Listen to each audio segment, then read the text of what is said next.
एक ऐसा भी दौर था जब लोग ऑनलाइन या डिजिटल पेमेंट का मतलब ही पेटीएम करना समझ गए थे। दो वर्ड्स पेटीएम करो।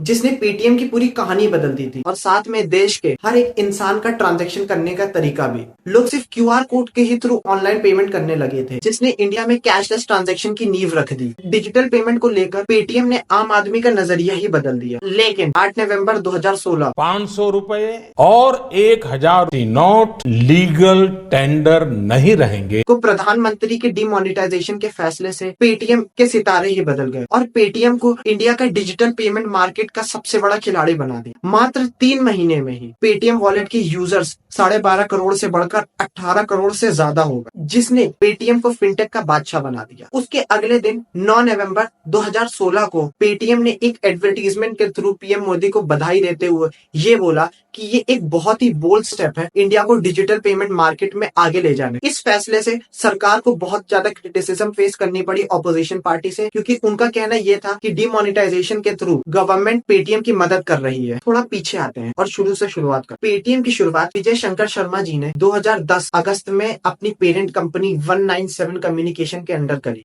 अपने शुरुआती दौर में ये prepaid mobile recharge, DTH recharge जैसे सर्विसेज ऑफर करता था। अक्टूबर 2011 में पेटीएम ने सैफायर वेंचर्स से $10 मिलियन की अपनी इन्वेस्टमेंट रेज करी थी। जनवरी 2014 में पेटीएम वॉलेट की शुरुआत हुई, जिसको इंडियन रेलवे और उबर ने अपने पेमेंट ऑप्शंस में ऐड किया। इसके बाद काफी और सर्विसेज ऐड करी, जैसे mobile recharge, e commerce platform, बस टिकटिंग, वाटर बिल पेमेंट और बहुत कुछ। मात्र एक साल में अगस्त 2014 से अगस्त 2015 पेटीएम के रजिस्टर्ड यूजर बेस 1.18 करोड़ से बढ़कर 10 करोड़ से ज्यादा हो गए थे।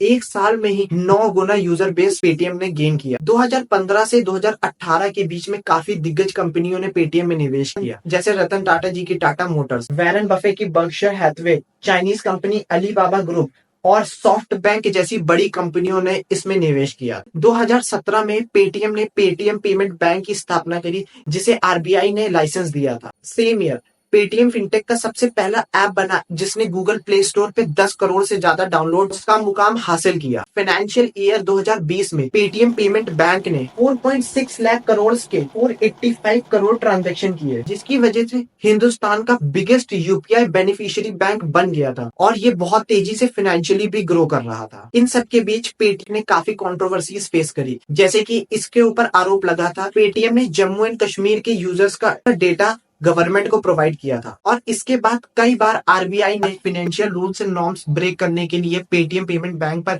काफी सारे फाइन इम्पोज किए। इसको हम वीडियो में आगे डिस्कस करेंगे। 2021 नवंबर को, जिसमें पेटीएम 18,000 करोड़ से अधिक फंड रेज करना चाह रहा था, इस आईपीओ की बहुत ज्यादा हाइप क्रिएट की गई थी इन्वेस्टर्स द्वारा। 1.66 टाइम ओवर सब्सक्राइब था, बट ये इंडिया की आईपीओ हिस्ट्री में सबसे बिगेस्ट फ्लॉप रहा। 31 जनवरी 2024 को आरबीआई एक प्रेस रिलीज करता है, action against Paytm payment bank under section 35A of banking regulation act, जिसमें यह कहा गया था कि फरवरी 29, 2024 के बाद से कोई भी existing customer Paytm payment bank का ना डिपॉजिट कर सकता है, ना क्रेडिट कर सकता है, ना कोई वॉलेट टॉपअप कर सकता है, ना बिल रिचार्ज और उससे रिलेटेड कोई भी सर्विस को अवेल नहीं कर सकता है। ये पहली बार नहीं था जब पेटीएम पेमेंट बैंक को आरबीआई द्वारा ऐसी मॉनेटरी पेनाल्टी फेस करनी पड़ी थी। 20 अक्टूबर 2021 को आरबीआई पेटीएम पेमेंट बैंक पे पहली स्ट्राइक मारता है, जिसमें आरबीआई पेटीएम पेमेंट बैंक पे 1 करोड़ का मॉनेटरी पेनाल्टी फाइन इंपोज करता है। आरबीआई का कहना था कि पेटीएम पेमेंट बैंक ने जो भी एग्जिस्टिंग कस्टमर्स का डेटा था वो एक्यूरेट नहीं प्रोवाइड किया था आरबीआई को। 11 मार्च 2022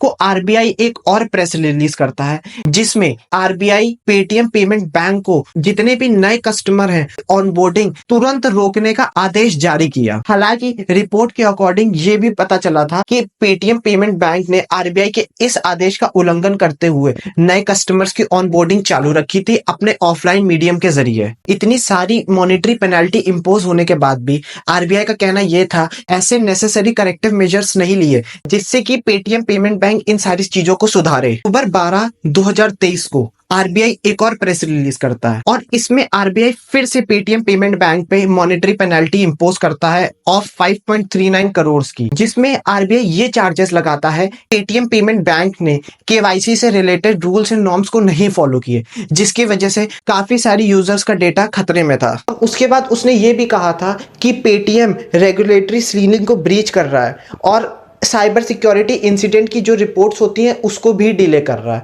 और उसके साथ साथ एक और आरोप था कि जो भी video based customer identification process होता है उसमें लैप्स थे। आप देख सकते हैं कि बैक टू बैक आरबीआई ने पेटीएम पेमेंट बैंक पे स्ट्राइक्स लगाई, फिर भी पेटीएम नहीं सुधरा। लेकिन ऐसा क्या था जिसकी वजह से आरबीआई ने पेटीएम को डेथ पेनल्टी दे दी? कारण था परसिस्टेंट नॉन कंप्लायंस। आरबीआई को ये पता चला 35 करोड़ यूजर वॉलेट अकाउंट में से 31 करोड़ अकाउंट्स इनऑपरेटिव थे। सोच सकते हैं 31 करोड़ अकाउंट्स ऑपरेशनल ही नहीं थे। आरबीआई को ये तक पता चला कि एक पैन से हजारों अकाउंट लिंक थे। मैंने आपसे पहले ये बताया था कि एक साल में पेटीएम वॉलेट का यूजर बेस 9 गुना इंक्रीज किया। अब आप समझ गए होंगे कि कैसे उनका यूजर बेस इतनी तेजी से बढ़ा।